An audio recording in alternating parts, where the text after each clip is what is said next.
कहाँ से माता जी पढ़ेंगे? बस। यदि श्री एन हिंसा की धमकी दे रहा हो। यदि श्री एन हिंसा की धमकी दे रहा हो तो जमीन छोड़ने का यह भी कोई आधार नहीं है। भक्तगण उस भूमि पर कानूनन रह रहे हैं और उन्हें पुलिस संरक्षण की मांग करनी चाहिए। मैं कहता हूँ कि तुम बालकगण इन मामलों को ठीक से सुलझा नहीं सकते, क्योंकि तुम लोग अत्यंत भीरू हो। अब जो सॉरी अब जो तुम्हारी समझ में आए करो। तुरंत ही फौजदारी का मुकदमा चला दो। तुम लोग ऐसा इसलिए नहीं कर रहे हो क्योंकि वह तुम्हें झूठी धौंस दे रहा है। वह बड़ी बड़ी बातें करता है तथा धमकी देता है, और तुम मूर्ख बनकर उस पर विश्वास कर लेते हो, और वह जैसा कहता है वैसा कर लेते हो। मैं वैसा नहीं करूंगा। प्रभुपाद की अंतिम सलाह थी प्रभुपाद की अंतिम सलाह थी कि भक्तगण मजिस्ट्रेट के पास जाएं और उससे कहें, हमने श्री एन को धन दिया है और अब वह हमें निकाल भगाने के लिए हिंसा की धमकी दे रहा है। उन्हें भयभीत नहीं होना चाहिए। प्रभुपाद अपनी रमन रेती जायदाद पर निर्णय प्रारंभ कराने के लिए उत्सुक थे, और बंबई के समाचारों ने उन्हें इस उद्देश्य से विचलित नहीं किया। वे प्रतिदिन अपने शिष्यों से राधा दामोदर मंदिर से लेकर रमन रेती तक संकीर्तन जुलूस निकलवाते। कभी कभी वे इस स्थल को स्वयं भी देखने जाते, जो अभी भी घास फूस की झोपड़ियों, तार की बाड़ तथा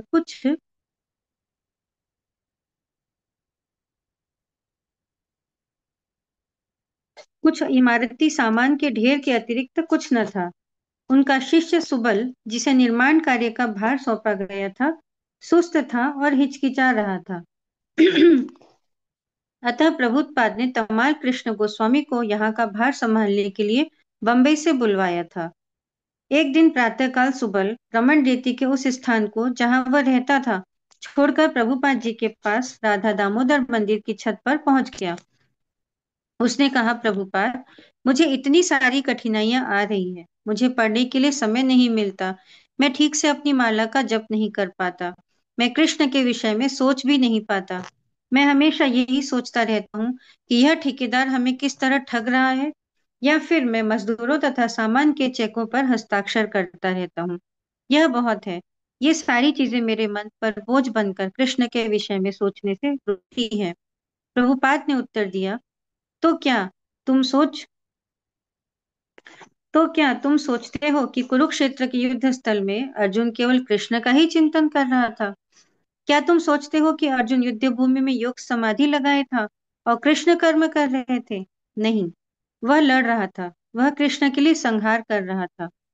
वह उन सभी योद्धाओं के विषय में सोच रहा था जिनका उसे कृष्ण के लिए वध करना था। चेकबुक के विषय में सोचना, मजदूरों के विषय में सोचना, ठेकेदारों के विषय में सोचना, यह भी अर्जुन के समान ही सोचना है। यह कृष्ण की सेवा ही होना चाहिए। अर्जुन कृष्ण के समक्ष समाधि लगाकर उनके स्वरूप का ध्यान नहीं कर रहा था।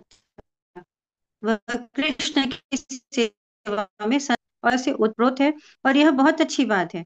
जहां तक संभव हुआ प्रभुपाद ने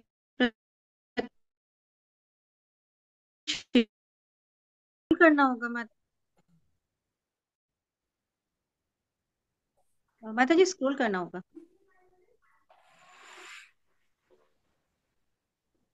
किंतु हर एक को कृष्ण संबंधी कुछ कार्य जरूर करना था। चूंकि प्रभुपाद वृंदावन में एक मंदिर बनवाना चाहते थे, अतः इससे जो भी उनकी सहायता कर सके करे। भले ही वह इसमें प्रशिक्षित हो या ना हो, उसकी रुचि हो या ना हो, जो भी उनकी सहायता करेगा वह उन्हें तथा भगवान श्री कृष्ण को अत्यंत प्रिय होगा। हरे कृष्ण माता जी, स्क्रॉल करना होगा।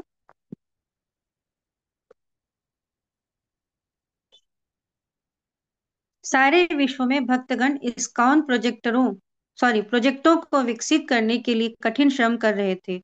उनकी आय का साधन शिल प्रभुपाद की पुस्तकों का तेजी से बढ़ता हुआ वितरण था, और कुछ हद तक उनका स्पिरिचुअल स्काई, नैसर्गिक आकाश, अगरबत्ती व्यापार था। अभी तक प्रभुपाद के पास अपने वृंदावन प्रोजेक्ट की कोई वास्तुशिल्प योजना न थी।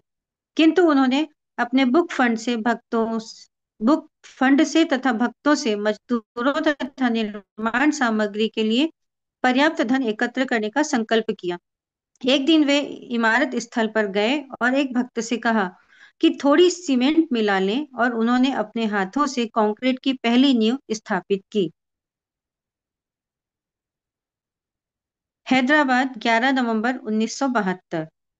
प्रभुपाद पंडाल कार्यक्रम के लिए हैदराबाद आए थे। उनके प्रवचन सभाओं में भारी भीड़ एकत्रित होती और वे जहां भी जाते, यहाँ तक कि उनके कार में चढ़ते समय और कार से उतरते समय भी लोग उनके चरण कमल का स्पर्श करने के लिए उन्हें घेर लेते। यद्यपि हैदराबाद सूखे से ग्रस्त था, किंतु प्रभुपाद के आगमन के कुछ दिन बाद वर्षा हो गई। एक समाचार पत्र ने सुझाया कि प्रभुपाद तथा उनके भक्तों ने हरिनाम कीर्तन इतने उत्साह के साथ किया कि इससे सूखा समाप्त हो गया। प्रभुपाद इससे सहमत थे। वे श्री एन से भी मिले, जो बंबई से हैदराबाद आया था। श्याम सुंदर का श्री एन से हार्दिक संबंध था, क्योंकि वह क्योंकि वह उनकी 3 वर्षीय पुत्री सरस्वती को अत्यधिक प्यार करता था। अतः श्याम सुंदर श्री एन के पास गया और उसे प्रभुपाद से बात करने के लिए मनाया। श्री एन राजी हो गया, किंतु उसे संदेह हुआ कि कहीं प्रभुपाद अपनी योग शक्ति द्वारा कुछ करके उसे उसकी इच्छा के विरुद्ध राजी करने का प्रयास न कर लें। अतः वह अतः वह यह सोचकर अपने साथ एक गुरु भी लेता आया कि प्रभुपाद की आध्यात्मिक शक्ति को काट देगा। श्री एन उनका श्री एन उसका गुरु तथा श्याम सुंदर ये सभी पनीलाल पृथ्वी के घर आए, जहां प्रभुपाद ठहरे थे। वे अपने अतिथियों से अनौपचारिक ढंग से मिले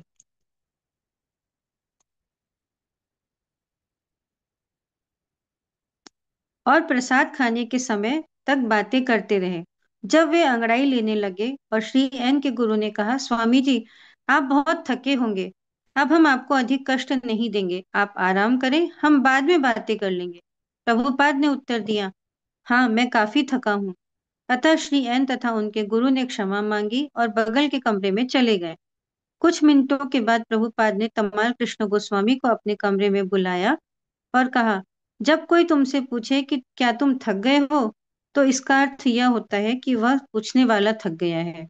यदि तुम अगले कमरे में जाओगे तो देखोगे कि वे दोनों सो रहे हैं। उन्होंने तमाल कृष्ण को समझाया कि वह जाकर श्री एन को सावधानी से इस तरह जगाकर यहाँ ले आए कि उसके गुरु को पता न चले। तमाल कृष्ण दबे पांव कमरे में गया और उसने देखा कि श्री एन तथा उसके गुरु बिस्तरों पर सो रहे हैं। वह श्री एन के पास गया, उसकी बाह छुई और धीरे से कहा, श्री एन, जागो, प्रभुपाद आपसे बातें करना चाहते हैं, जल्दी चलो। निद्रा से जागने के कारण श्री एन आज्ञापूर्वक प्रभुपाद के कमरे में चला आया। अपने गुरु मित्र की उसे याद न रही। प्रभुपाद उससे 2 घंटे तक बातें करते रहे और अपनी बातचीत के अंत में उन्होंने एक नया विक्रयनामा तैयार कर लिया। तमाल कृष्ण तथा श्याम सुंदर ने एक अलग कमरे में सारे दस्तावेज तैयार किए और उन्हें टाइप किया, जबकि प्रभुपाद तथा श्री एन ने अंतिम कानूनी बातें तय कर ली। तब श्री एन ने समझौते पर हस्ताक्षर किए और उसका गुरु मित्र गहरी नींद में सोता रहा।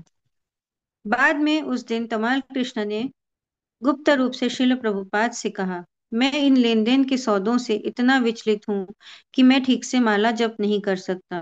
प्रभुपाद ने उत्तर दिया, यह स्वाभाविक है, कभी कभी जब मैं विचलित होता हूँ तो मैं भी नहीं कर पाता।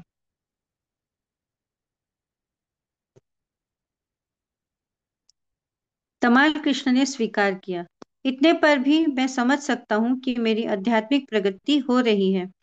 प्रभुपाद ने सिर हिला दिया। तमाल कृष्ण ने कहा, मैं सोचा करता था कि कठिन परिस्थितियों से कैसे बचा जाए, किंतु अब मैं सोचता हूँ कि उनसे दूर नहीं भागना चाहिए। प्रभुपाद ने कहा, हाँ, हमें ऐसी परिस्थितियों का स्वागत करना चाहिए, ये हमें और आगे बढ़ने के लिए अवसर प्रदान करती है। उस दिन अपराह्न में श्याम सुंदर तथा तमाल कृष्ण गोस्वामी श्री एन के साथ विमान द्वारा बंबई वापस चले गए। नवीन शर्तों के अनुसार इस्कॉन श्री एन को सरकारी कर के लिए 5 लाख रुपए देगा और बदले में श्री एन पट्टा लिख देगा। किंतु समय की नई सीमा भी रखी गई, 3 सप्ताह। अतः भक्तों को तेजी से काम करना होगा। प्रभुपाद स्वयं शीघ्र बंबई आकर मामले को अंतिम रूप से निपटा देंगे।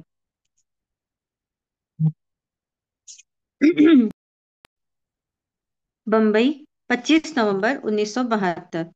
यद्यपि प्रभुपाद भूमि संबंधी सौदे को अंतिम रूप देने बंबई आए थे, किंतु श्री एन नए अनुबंध पत्र के बावजूद भी देर कर रहा था। स्पष्ट था कि इस तरह का विलंब इस्कॉन को धोखा देने की उसकी योजना का एक अंग ही था। प्रभुपाद ने बंबई में कई दिनों तक प्रतीक्षा की, किंतु अंत में वे पांडाल कार्यक्रम के लिए अहमदाबाद चले गए। वे अपने शिष्यों को आदेश देते गए कि वे नई शर्तों पर पट्टा लें या फिर पहले दिया हुआ 2 लाख रुपए का बयाना वापस ले लें। जब शिल प्रभुपाद चले गए तो श्याम सुंदर, तमाल कृष्ण गोस्वामी तथा अन्यों ने परस्पर बातें करनी प्रारंभ की कि यदि एक दिन उन्हें जूह की जायदाद का पट्टा मिल भी जाता है तो जिस तरह प्रभुपाद हरे कृष्ण लैंड का विकास करना चाहते हैं वह व्यवहारतः असंभव होगा। श्याम सुंदर का तर्क था कि यदि वे भूमि पा भी जाते हैं तो वे इस जंगल में एक विशाल मंदिर तथा होटल बनवाने की किस तरह आशा करें। ऐसा हो नहीं सकता। इस बीच प्रभुपाद ने अहमदाबाद से अपना बंबई अभियान चालू रखा और श्री एन तथा श्री डी को अहमदाबाद आकर समझौता करने का अनुरोध किया, किंतु वे नहीं माने। बंबई में भक्तों ने पता चलाया कि यदि वे अपना अग्रिम भुगतान तथा 5 लाख रुपया लाभ कर के तौर पर जो जमा किया था वापस लेना चाहे तो उन्हें नया अनुबंध पत्र निरस्त करना होगा। वे अत्यधिक घबराए और समय हाथ से निकला जा रहा था। एक दिन प्रातःकाल प्रभुपाद की शिष्या विशाखा देवी दासी बंबई से अहमदाबाद आई। प्रभुपाद ने उसे बुलाकर कहा कि तुम मेरा संदेश लेकर तुरंत मुंबई वापस जाओ, इस चिंता में कि कहीं बंबई स्थित उनके कार्यकर्ता गलत निर्णय लेकर भूमि को छोड़ न दें। उन्होंने उससे कहा कि वे किसी भी हालत में श्री एन के अनुबंध को निरस्त न करें। उन्होंने कहा, वास्तव में यह स्त्री का कार्य नहीं है, किंतु यहाँ के सभी लोग या तो पांडाल में लगे हुए हैं या हमारे साथ इतने अधिक समय तक नहीं रहे हैं इस कार्य को कर सकें। विशाखा ने अहमदाबाद की पहली ट्रेन पकड़ी और अगले प्रातः वह मुंबई पहुंच गई। किंतु प्रभुपाद जी को जो आशंका थी वह घटित हो चुकी थी। भक्तों ने विक्रयनामा रद्द कर दिया था। उन्हें विश्वास हो चुका था कि भूमि लेना भूल होगी और उनके वकील भी सहमत थे। उनका मत था कि यदि वे अपना धन वापस लेना चाहते हैं तो उन्हें यह अनुबंध तुरंत रद्द करना होगा। जब भक्तों ने अहमदाबाद से प्रभुपाद का संदेश सुना तो वे सभी संभ्रमित हो गए। अब उस भूमि पर उनका कोई कानूनी हक न था। वे प्रभुपाद की इच्छा को पूरा करने में असफल रहे। गिरिराज ने जो कुछ हो चुका था उसे बताने के लिए प्रभुपाद को अहमदाबाद फोन किया। टेलीफोन लेते हुए प्रभुपाद ने कहा, भक्ति वेदांत स्वामी बोल रहा हूँ। गिरिराज कह रहा था कि अहमदाबाद से एक भक्त संदेश लेकर आया है। प्रभुपाद ने कहा, हाँ हाँ, क्या बात है। अंत में गिरिराज फूट पड़ा कि उन्होंने विक्रयनामा निरस्त कर दिया है। प्रभुपाद चुप थे। तब क्रोध तथा असमर्थता व्यक्त करने वाली वाणी में उन्होंने कहा, तो सब कुछ समाप्त हो गया।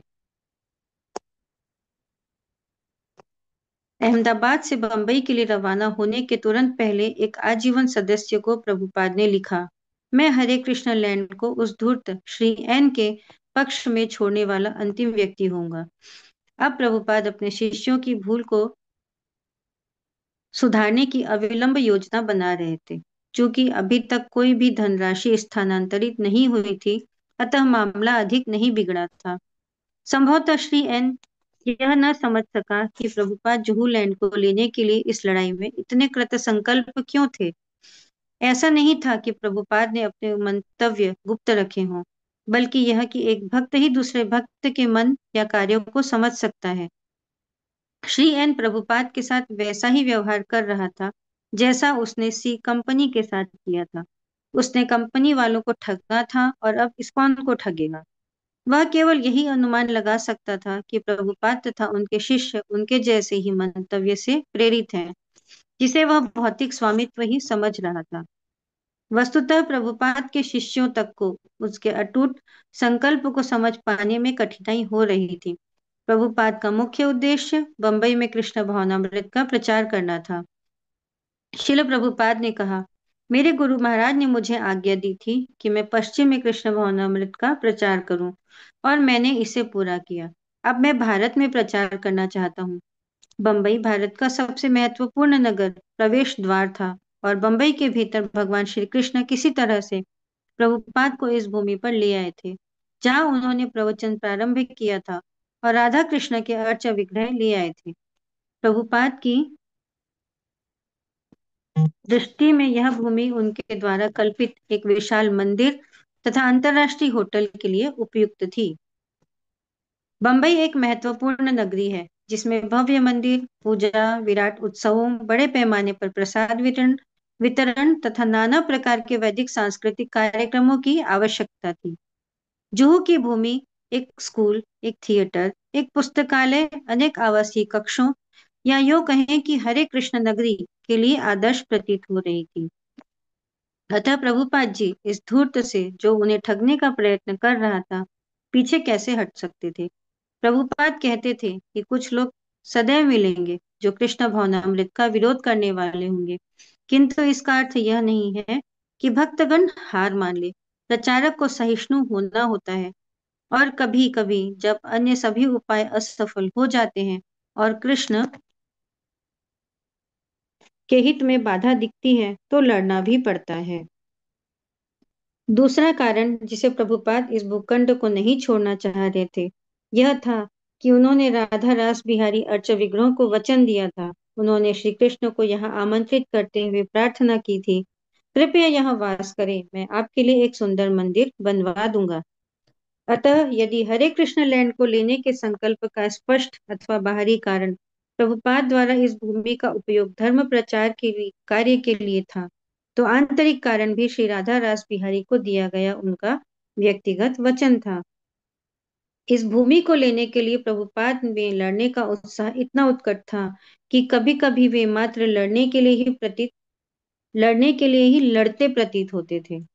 वे कभी कभी श्री एन की तुलना श्रीमद् भागवतम में वर्णित असुर कंस से करते, जिसने कृष्ण को मारने का बारंबार प्रयास किया था। जिस प्रकार कृष्ण कंस ने कृष्ण को मारने के लिए कई छोटे छोटे असुर लगा रखे थे, उसी तरह श्री एन ने वकील, मित्र तथा गुंडे जैसे आसुरी एजेंट लगा रखे थे।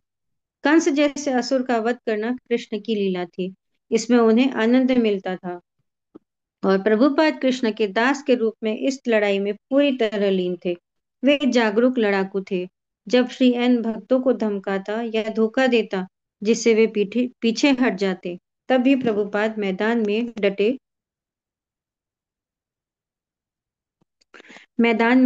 रहते। वे सहज भाव से लड़ते, क्योंकि कृष्ण तथा कृष्ण के मिशन को ललकारा जा रहा था। हरे कृष्णा माता जी, धन्यवाद। इंदिरा मवाडिया माता जी। हरे कृष्ण माता जी। हरे माता कृष्ण, हरे जी, कृष्ण, हरे कृष्ण। हरे कृष्ण माता जी। जी प्रभुपाद हरे अर्चा कृष्ण। माता जी, जो मुंबई में जूहू में मंदिर है, ये वही मतलब उसी लैंड की बातें चल रही है ना? जी हाँ, ये वो ही मंदिर है। ओ माय गॉड, हाँ कितना जी। स्ट्रगल था प्रभुपाद का। हरे पता। कृष्ण। Thank you. प्रभुपाद अर्चा विग्रह तथा मुंबई के इस्कॉन के रक्षक तथा माता पिता की तरह कार्य कर रहे थे। जैसा कि उन्होंने भक्ति रसामृत सिंधु में बताया है, अनेक महान भक्तों का कृष्ण के साथ रक्षक के रूप में शाश्वत संबंध था। जब कृष्ण ने बालक रूप में कालियानाग से लड़ाई की थी, तो उनके माता पिता दिव्य चिंता में डूब गए थे। उन्होंने अपने पुत्र को सांप की कुंडली में बंधा देखा था, और कृष्ण के प्राणों को संकट में पड़ा देखकर उनकी रक्षा करनी चाहिए थी।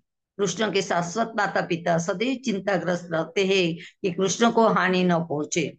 अतः जब आपत्ति आती प्रतीत होती है कि है, तो उनकी स्वाभाविक चिंता कई गुना बढ़ जाती है। इस प्रकार वे कृष्ण के प्रति अगाध प्रेम प्रदर्शित करते हैं। श्रील प्रभुपाद राधा रास बिहारी के साथ साथ अपने कृष्ण भावनामृत आंदोलन की रक्षा करने की चिंता में थे। यद्यपि उन्हें पता था कि कृष्ण सर्वोच्च रक्षक है और उनकी इच्छा के विरुद्ध कुछ नहीं हो सकता, तथापि कृष्ण की महिमा को प्रचारित करने की इच्छा से उन्हें भय हो रहा था कि कहीं असुर श्री एन कृष्ण को हानि न पहुंचाए। प्रभुपाद की चिंता और रक्षा करने की चाह अपने शिष्यों के लिए थी। वे उन्हें बालकों के रूप में देख रहे थे जिन्हें संसार का अनुभव था। वे यह नहीं जानते थे कि दूतों के साथ कैसा व्यवहार किया जाए और वे आसानी से ठगे जा सकते थे। किंतु यदि लड़का बुद्धू हो तो पिता को अपने परिवार की रक्षा करने के लिए चालाक तथा बलवान होना ही पड़ता है। भक्तों के तथा कृष्ण मिशन के रक्षक के रूप में प्रभुपाद अपने शिष्यों के लिए ऐसा आवाज स्थापित करना चाह रहे थे जिससे वे सुखपूर्वक तथा ठाठ से कृष्ण की सेवा कर सके। प्रभुपाद की गुरु श्री श्रीमद् भक्ति सिद्धांत सरस्वती ने भी यह सिखाया था कि कृष्ण भक्ति के प्रचारकों के पास सर्वोत्तम वस्तुएं होनी चाहिए क्योंकि वे कृष्ण की सर्वश्रेष्ठ सेवा कर रहे हैं। फलतः प्रभुपाद कृत संकल्प थे कि बंबई में हरे कृष्ण नगरी स्थापित हो। उन्होंने कभी अपने मन में ऐसे नंग दड़ंग साधु की कल्पना नहीं की थी जिसे संसार से कुछ लेना देना नहीं रहता। वे अपने हजारों मुश्किल से परस्पर इधर गया शिष्यों के प्रति अपना उत्तरदायित्व समझ रहे थे, इसलिए उन्होंने इतनी चिंताओं को स्वीकार किया। श्री एन यह नहीं जान सका कि श्रील प्रभुपाद किन उद्देश्यों से प्रेरित हो रहे हैं। न ही वह कृष्ण तथा कृष्ण के शुद्ध भक्त का विरोध करने के परिणाम को समझ सका। यद्यपि श्रीमद् भगवद गीता तथा रामायण जैसे सुप्रसिद्ध भारतीय ग्रंथों में ऐसी स्थिति से उत्पन्न संकट की व्याख्या मिलती है। प्रभुपाद कृष्ण की ओर से लड़ रहे थे और श्री एन पूर्ण पुरुषोत्तम भगवान का विरोध कर रहा था। प्रभुपाद के शिष्यों द्वारा दस्तावेज के निरस्त किए जाने से इस्कॉन की कानूनी स्थिति कमजोर हो चुकी थी, किंतु प्रभुपाद को विश्वास था कि यदि भक्तगण उस भूमि पर अधिकार जमाए रहेंगे तो उनकी स्थिति मजबूत बनी रहेगी।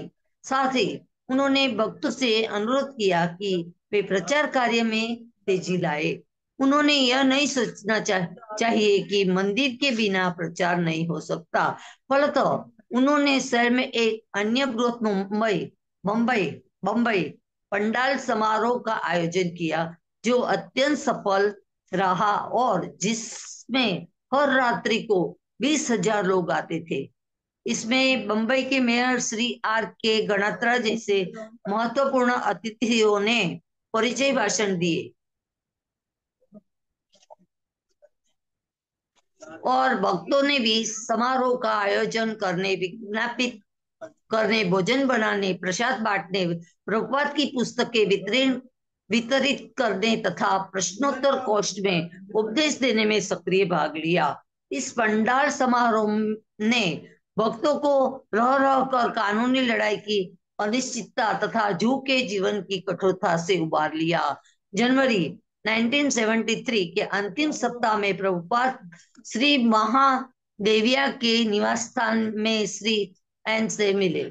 यद्यपि प्रभुपाद के वकीलों ने श्री एन के विरुद्ध फौजदारी मुकदमा दायर कर रखा था, तथापि प्रभुपाद कचहरी से बाहर समझौता करने का प्रयास कर रहे थे। वे श्री एन के प्रति सदैव शिष्ट बने रहे और श्री एन भी सदैव विनम्र तथा हमदर्द दिखता था, किंतु इस बार कुछ और ही हुआ। वे मुस्कान तथा मित्र जैसी बातें बीत चुकी थी। वे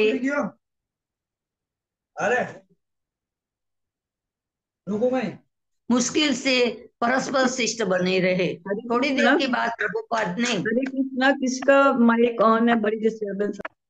हरे कमरे कृष्णा बाप।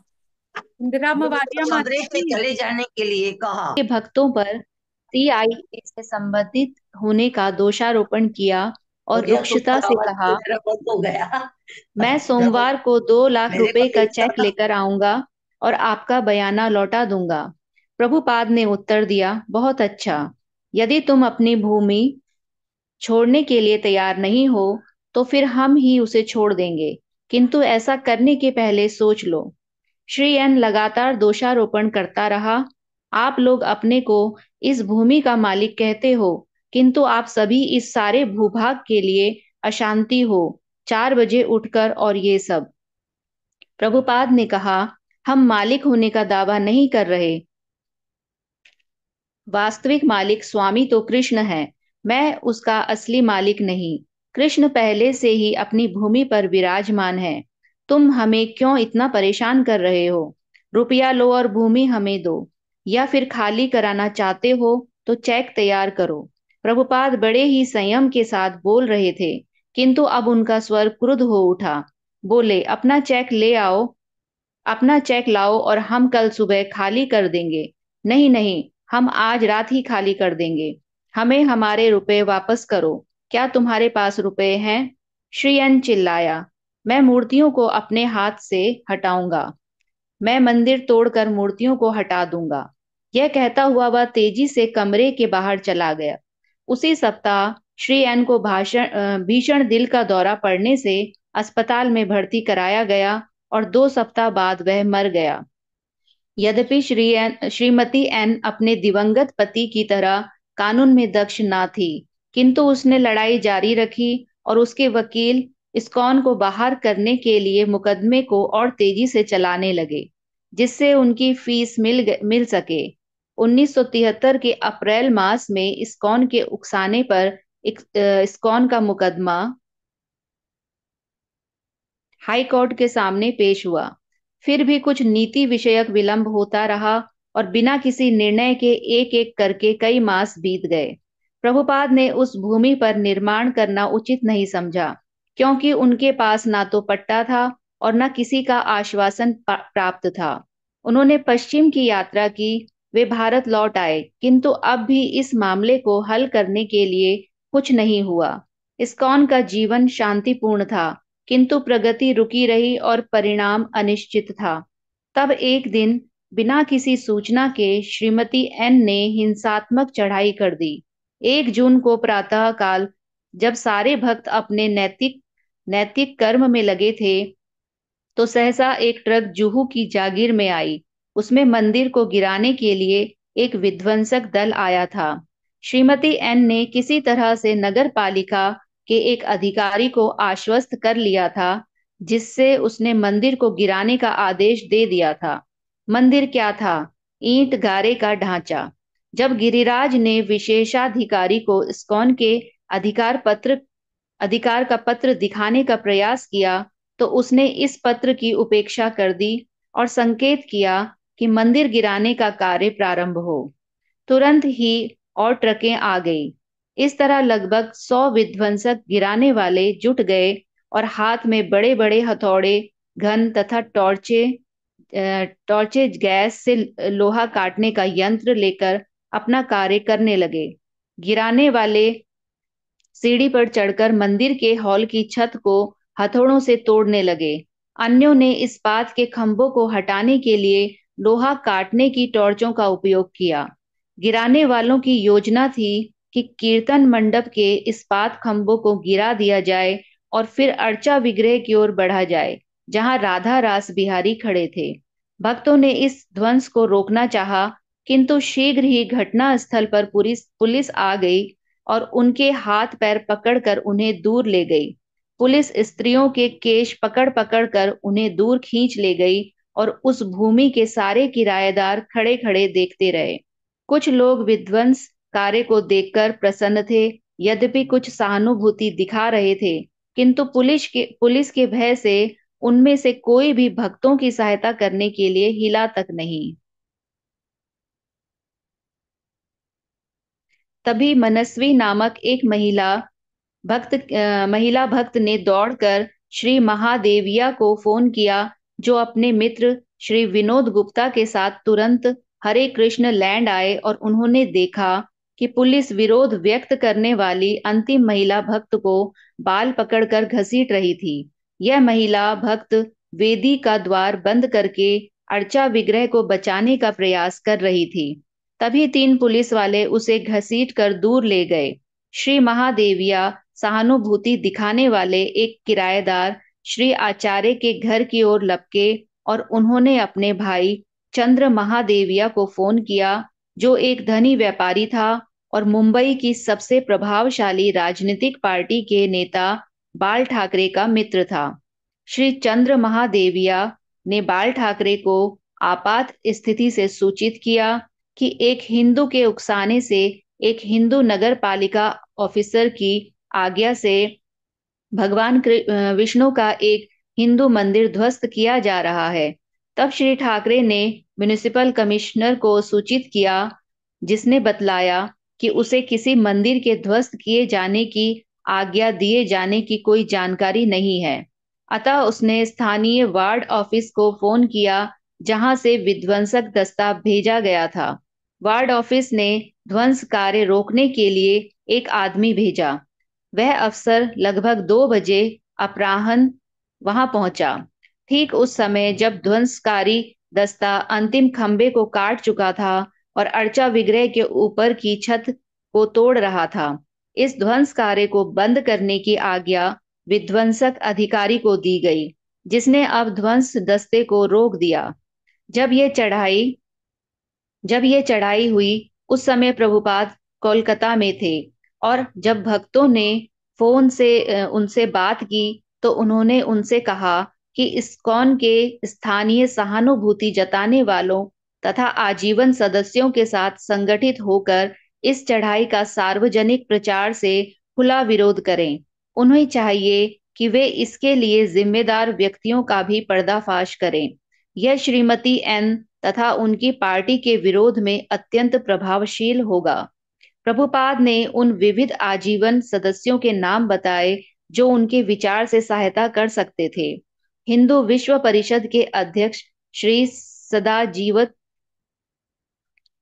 लाल को खुलकर प्रचार करके सहायता करनी चाहिए, क्योंकि उनका संगठन हिंदू धर्म का रक्षक था और ऐसे मामलों से निपटने के निमित्त था। श्री सेठी को आगे की हिंसा रोकने में सहायता करनी चाहिए। प्रभुपाद ने कहा कि यह दुर्घटना कृष्ण की योजना का एक अंग है।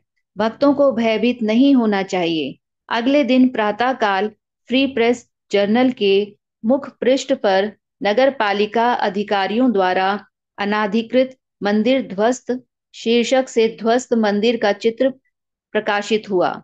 भक्तों ने इस कुप्रचार का प्रतिरोध करना शुरू किया। श्री सदाजीवत लाल ने अपने मुख्य बंबई कार्यालय को इस्कॉन कार्यालय में बदल दिया और उन्होंने भक्तों के साथ अभियान चालू कर दिया। प्रतिकूल प्रचार के बावजूद अनेक भारतीयों को इस हिंसा से धक्का पहुंचा और नगर पालिका ने एक स्वर से उन अधिकारियों की भर्त्सना की जो हिंदू मंदिर पर आक्रमण के लिए जिम्मेदार थे।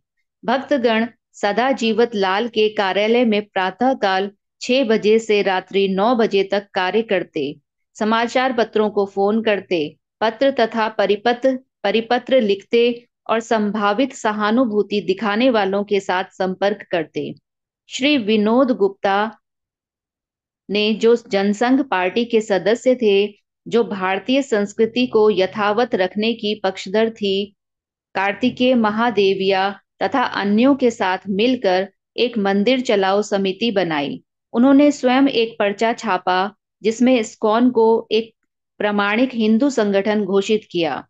जब गिरिराज सरकारी अधिकारियों से मिला और उसने सहायता मांगी तो बंबई के अनेक अग्रणी नागरिकों ने हरे कृष्ण आंदोलन की प्रामाणिकता को सराहते हुए अपनी सहानुभूति दिखाई और सहायता की पेशकश की।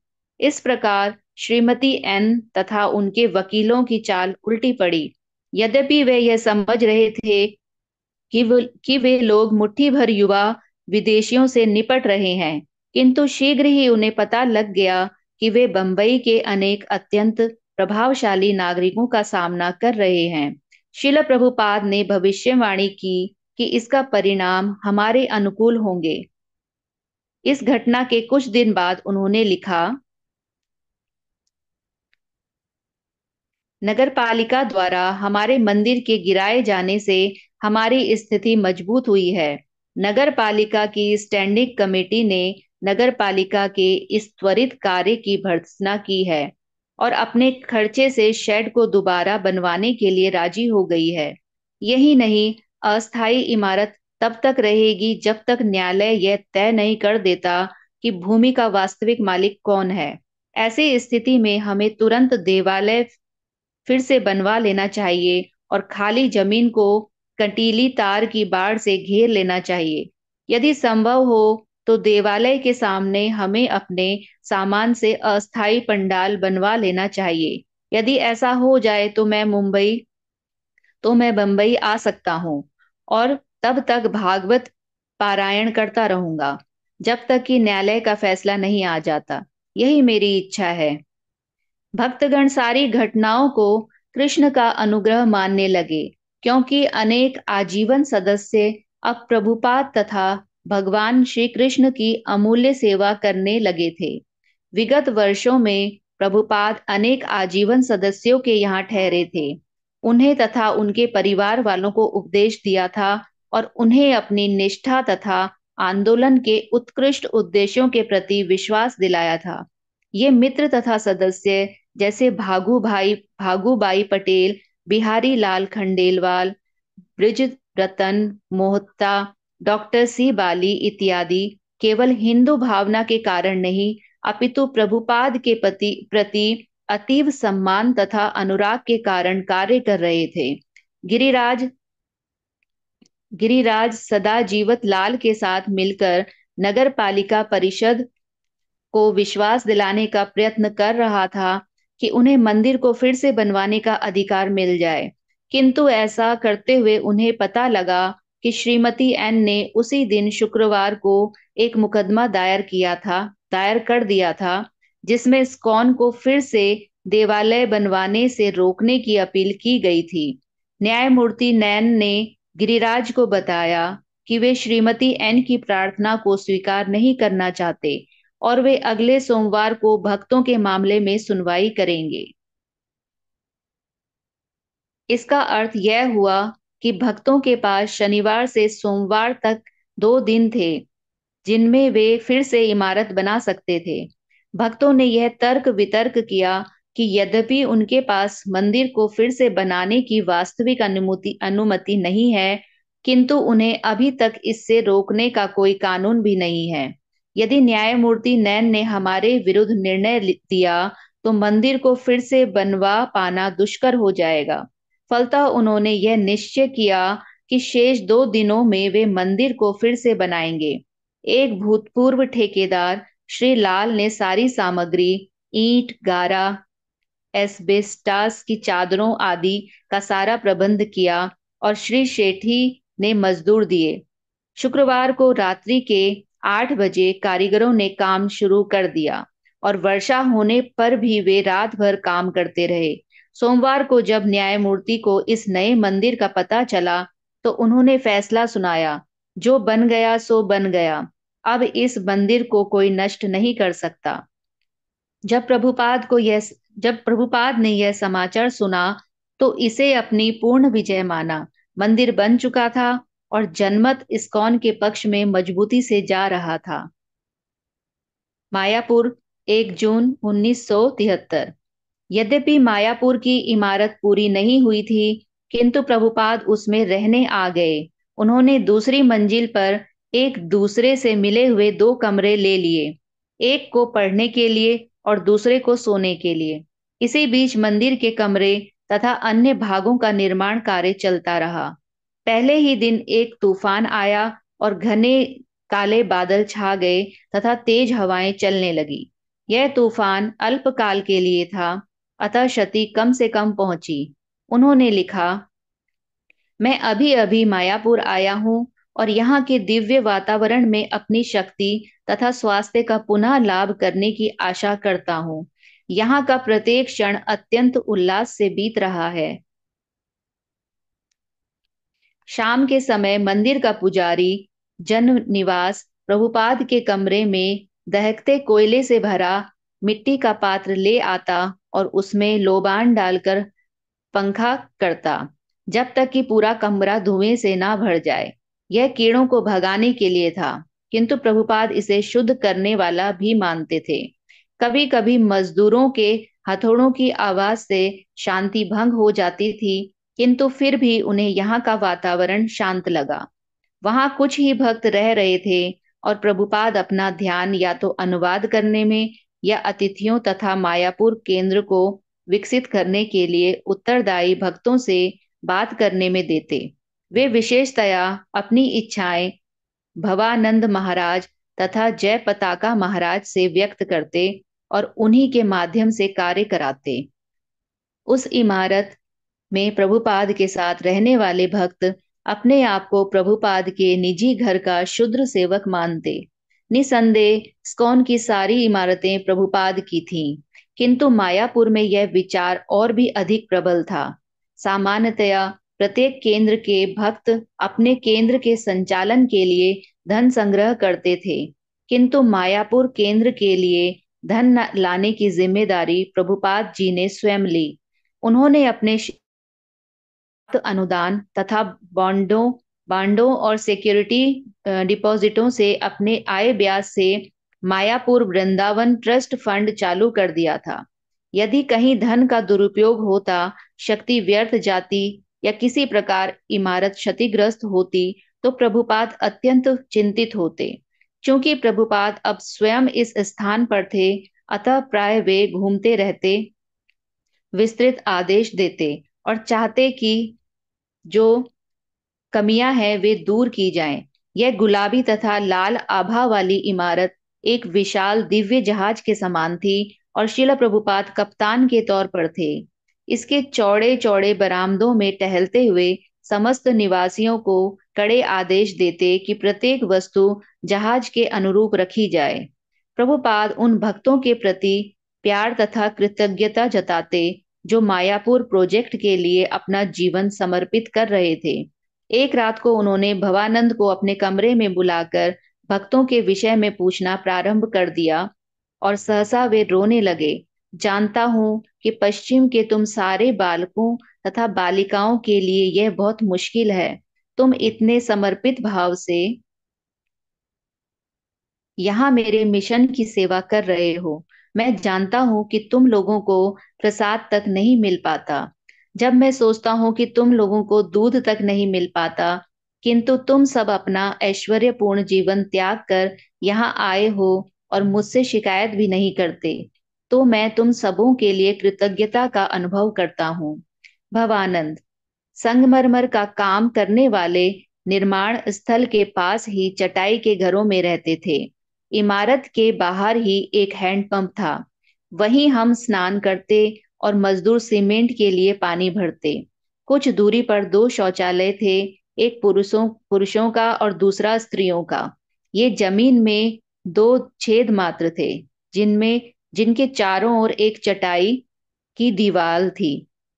जब तूफान तथा वर्षा आती तो हमें खेत के कीचड़ में से होकर शौचालय जाना पड़ता। उस स्थान के चारों ओर सांप थे। यह जंगली स्थान था। यह निर्माण स्थल था। निर्माण स्थल में कोई नहीं रहता, किंतु हम रहे। शिला प्रभुपाद ने हमें वहां जाने के लिए बाध्य किया। यह हमारे लिए अच्छा ही रहा। ना कोई स्नानागार, ना कुछ, केवल खुला सीमेंट का पक्का फर्श। यद्यपि भक्तगण मायापुर के निर्माण स्थल पर रहते हुए वहां की सारी कठिनाइयां सहते रहे, किंतु कभी कभी लगता कि वहां रहना बड़ा मुश्किल था। प्रभुपाद कभी इसे मुश्किल नहीं मानते थे, अपितु भक्तों को प्रोत्साहित करते हुए कहते, मायापुर कितना सुंदर है। तुम लोग केवल पानी तथा हवा पर ही रह सकते हो। चारों ओर चावल के खेत थे और इस जायदाद के प्रवेश द्वार से मंदिर की इमारत तक की दूरी 200 गज से भी अधिक थी, जिसमें भक्तों को धान के खेतों की मेड़ों पर से होकर जाना होता था। रसोई घर तारपोलिन तथा बांस से निर्मित था और प्रवेश द्वार के पास ही था। भक्तों को अधिकांश समय बिजली के बिना ही रहना पड़ता, क्योंकि पावर लाइन अक्सर कटी रहती। वे रात में मिट्टी के तेल के लैंप इस्तेमाल करते। प्रभुपाद का कहना था कि इन लैंपों को बाहर ले जाकर हर रोज इनकी बत्ती काटी जाए और शीशे धो लिए जाएं। भविष्य में तुम लोगों को रेंडी के वृक्ष उगाकर बीजों को कुचल कर जलाने के लिए तेल निकालना चाहिए। प्रभुपाद ने भक्तों को बताया कि सीधे सादे रिहायशी आवास किस प्रकार बनाने चाहिए। उनकी इच्छा थी कि जायदाद के सामने एक दीवार बनाई जाए और उसमें द्वार लगा दिया जाए। उन्हें इसी दीवार के सहारे छोटे छोटे कमरे, जिन्हें वे कुटिया कहते, बनाने चाहिए। भक्तगण को इन सीधी सादी कुटियाओं में रहना चाहिए। उन्हें नारियल तथा केले के वृक्ष भी लगाने चाहिए। इमारत अभी पूरी नहीं हुई थी, किंतु अनेक अतिथि विशेषतया प्रभुपाद से बात करने के लिए आते रहते।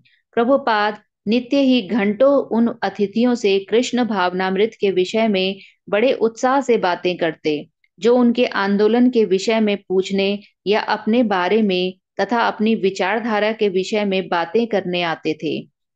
कभी कभी वे कहते कि अमुक व्यक्ति ने उनका समय बर्बाद किया है, किंतु उन्होंने कभी किसी को उनसे मिलने से नहीं रोका।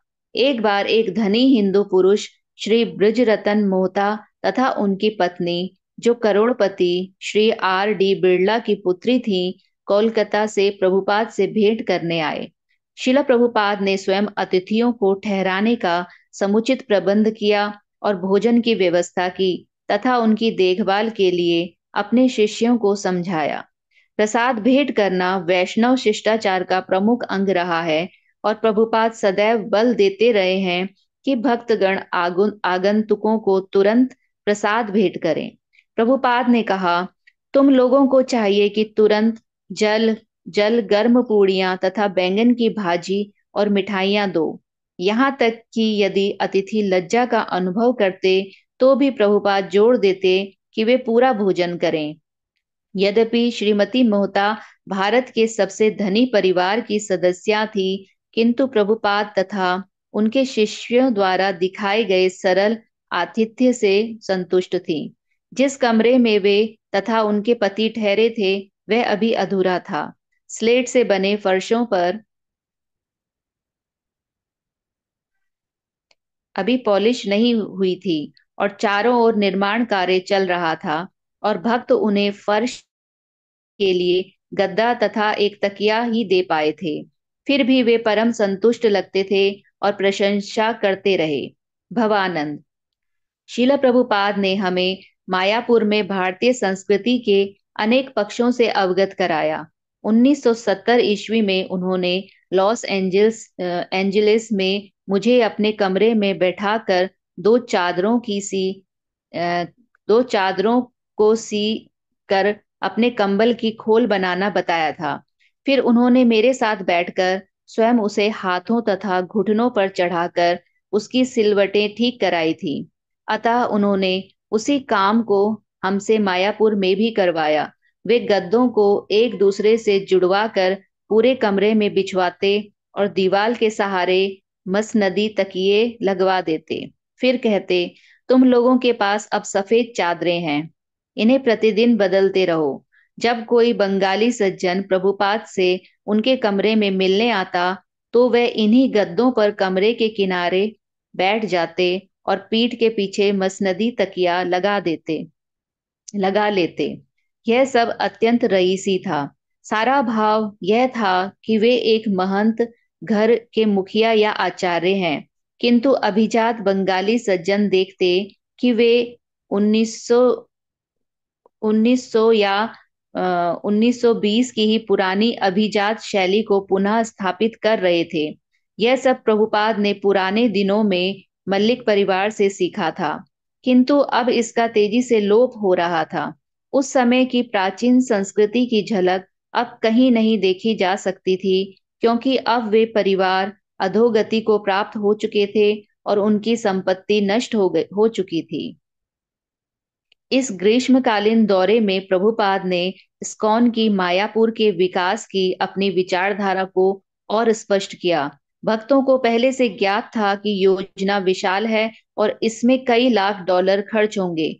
अब उनके पास एक इमारत थी, किंतु यह तो मात्र शुरुआत थी। सारी योजना में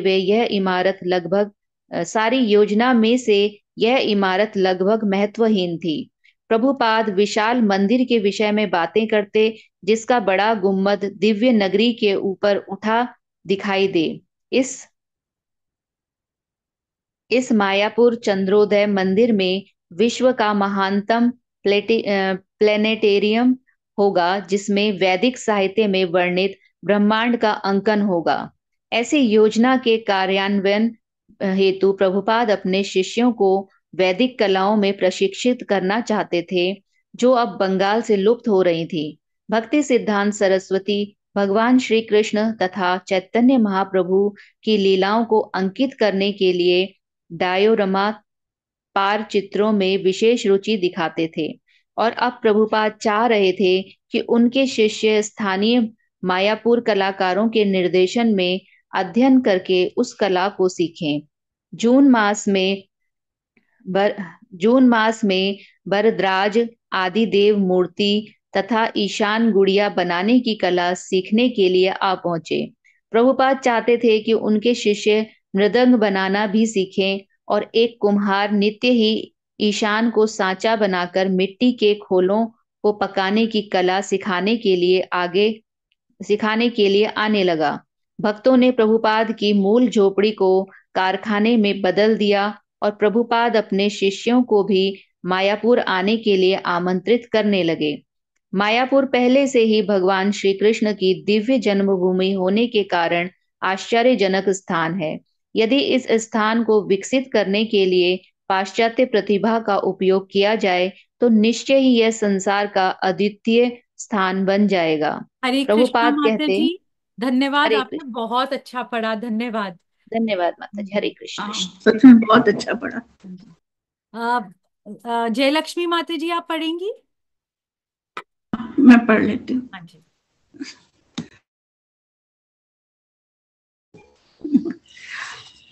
प्रभुपाद कहते कि मायापुर नगरी से पूर्ववर्ती आचार्यों की इच्छाओं की पूर्ति होगी।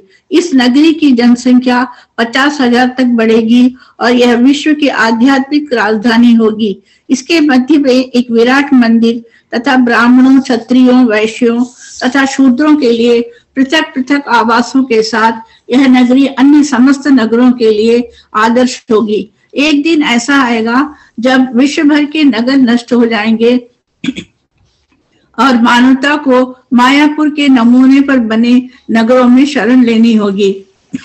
मायापुर का विकास कृष्ण भावना भावी संसार का शुभारंभ होगा। इस प्रकार चैतन्य महाप्रभु का प्रभाव बढ़ेगा और उनकी भविष्यवाणी सच होगी।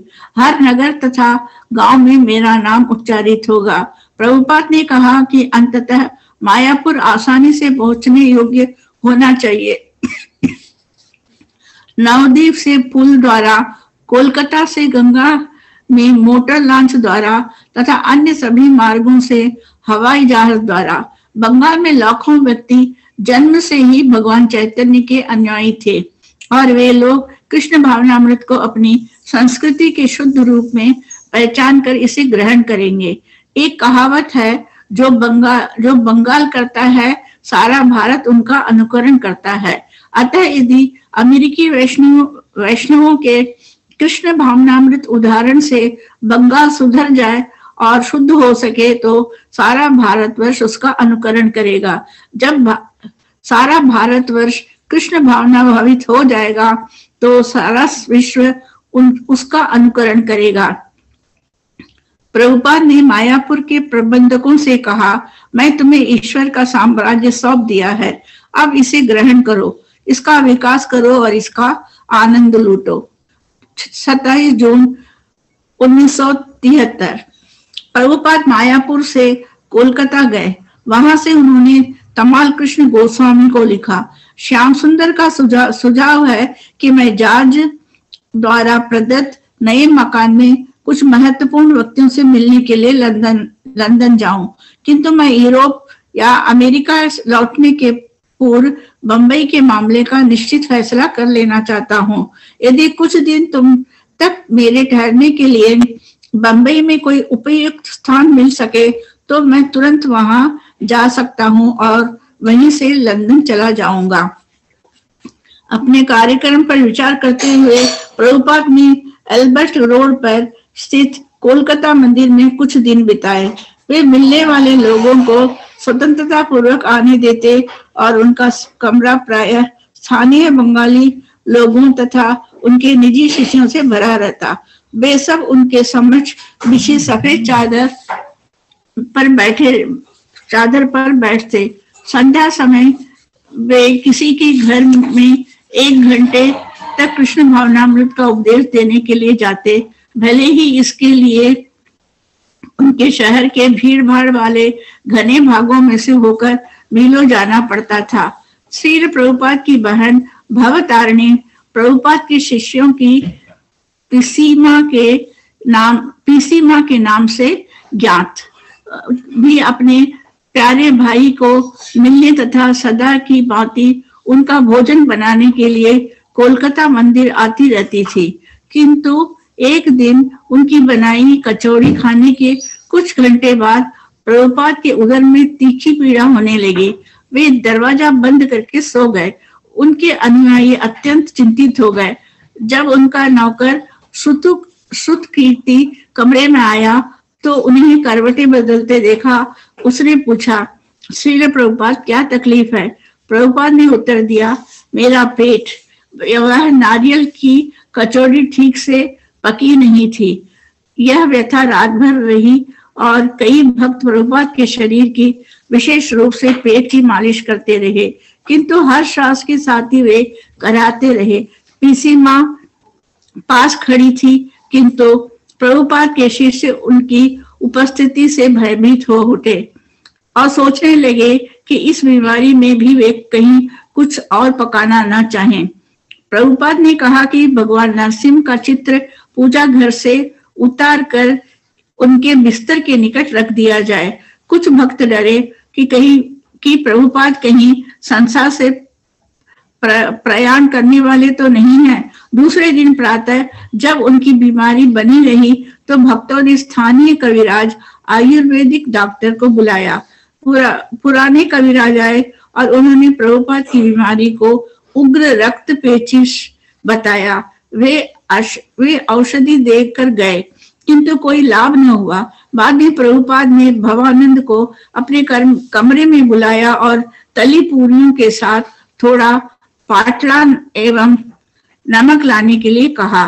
भवानंद ने विरोध किया और कहा कि ऐसा तला भोजन उनके लिए सबसे बुरा सिद्ध होगा। प्रभुपाद ने कहा कि उनके बचपन में उनकी माँ ने रक्त पेचिश के लिए यही दवा दी थी। तब उन्होंने अपनी बहन को बुलाया और बंगला में बातें करते हुए उनसे पूड़ियां तथा पाटल तैयार करने के लिए कहा। भोजन करने के कुछ ही घंटे बाद प्रभुपाद ने पुनः भवानंद को बुलाया। अब वे अच्छा महसूस कर रहे थे। उन्होंने कहा, मेरी माँ ठीक कहती थी। लंदन से श्याम सुंदर का एक लंबा तार आया जिसमें उल्लेख था कि वहां प्रभुपाद के प्रचार का सुअवसर उनकी प्रतीक्षा कर रहा है। वहां उन्हें हवाई अड्डे से एक हेलीकॉप्टर द्वारा मुख्य घटना स्थल पर, जहां सबसे बड़ी रथ यात्रा होने जा रही थी, ले जाया गया। यह जुलूस पिकाडिली लेन से चलकर ट्रैफेलगर स्क्वायर के विशाल मंच पर समाप्त होगा।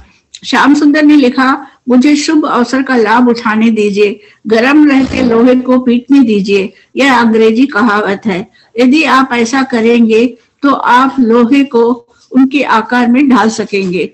पश्चिम के लोग उग चुके हैं, अब हम उन्हें अत्यधिक प्रकाश देना चाहते हैं।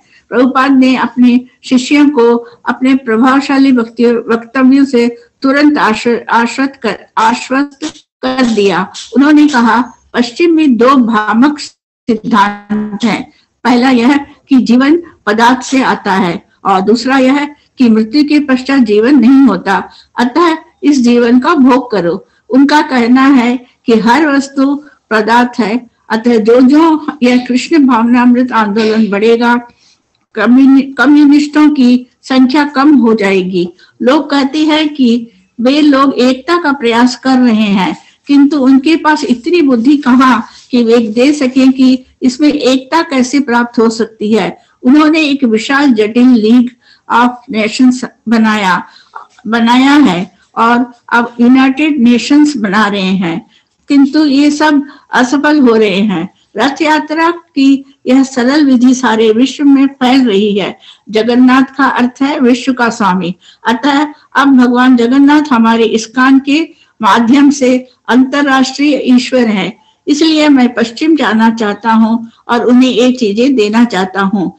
यद्यपि प्रभुपाद तुरंत लंदन उड़ने के लिए शारीरिक दृष्टि से अक्षम दिखते थे, जहां उनके लिए प्रचार का कार्य प्रतीक्षा में था, किंतु उनके शिष्य इसे कृष्ण का दूसरा चमत्कार स्वीकार करते हुए मान गए।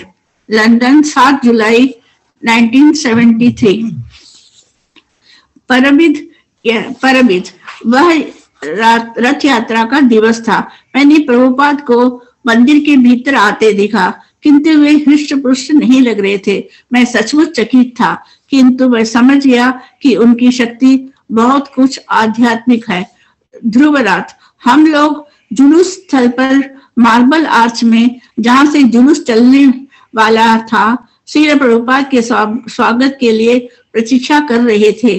व्यासासन को अच्छे ढंग से सजाया गया था। सभी लोग आशा कर रहे थे कि प्रभुपाद रथ के ऊपर रखे इस व्यासासन पर बैठकर सिर्फ सड़कों से होकर निकलेंगे, जैसा कि उन्होंने अन्य रथ यात्राओं के अवसर पर किया था।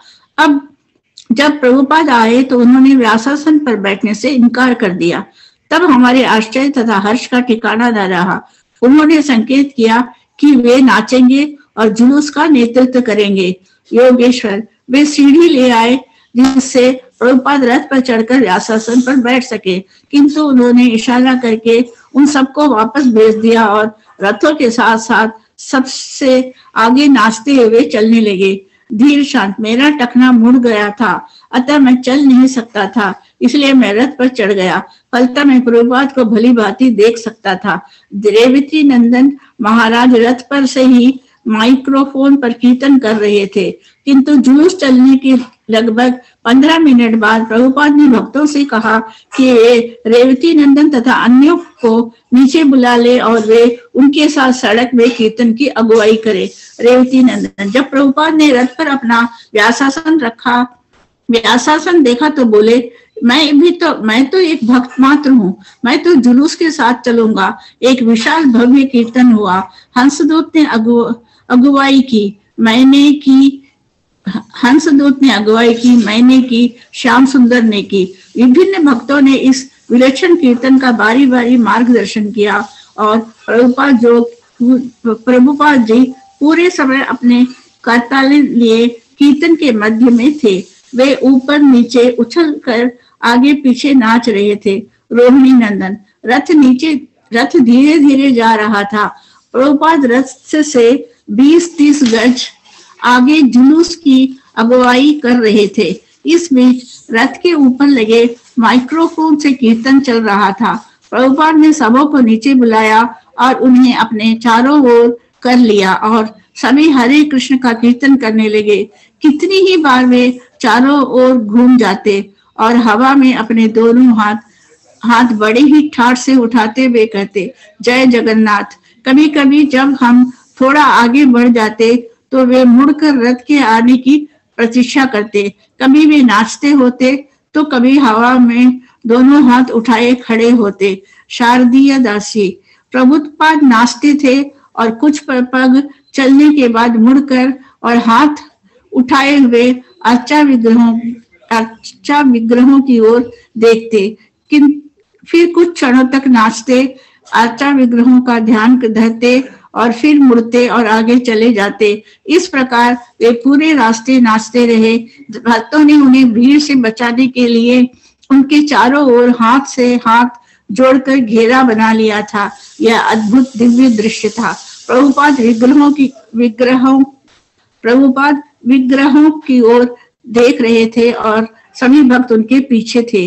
सुदुर्जय प्रभुपाद ने तो हम सबों को आश्चर्य में डाल दिया। हम यह नहीं जान पा रहे थे कि वे बीमार हैं या नहीं, कमजोर अनुभव कर रहे हैं या नहीं, उन्हें चक्कर आ रहा है या नहीं। कभी वे बहुत बीमार लगते और कभी वे 18 वर्ष के बालक जैसे लगते।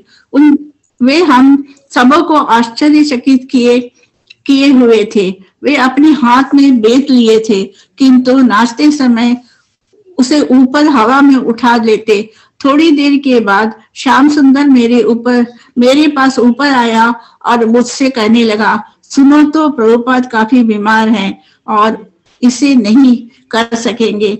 मैं चाहता हूँ कि तुम मोटर कार में उनके पीछे पीछे चलो और 30 सेकेंड की दूरी पर रहो, जिससे हम उन्हें तुरंत मोटर कार में बैठा सके। अब प्रभुपाद पार्क लेन पर जा रहे थे और कभी कभी वे रथ इतनी तेजी से न खींच पाते कि उनका साथ दे सके। तब वे पीछे मुड़ते, अपने हाथ उठाते और बोलते, हरि बोल। उन्होंने ऐसा कई बार किया। वे इतनी तेजी से चल रहे थे कि उन्हें प्रतीक्षा करनी पड़ती। भक्तगण भी नाच रहे थे और मौसम सुहाना था और भीड़ आश्चर्यजनक थी। ध्रुवनाथ। हरे कृष्णा माता जी, धन्यवाद। हरे कृष्णा।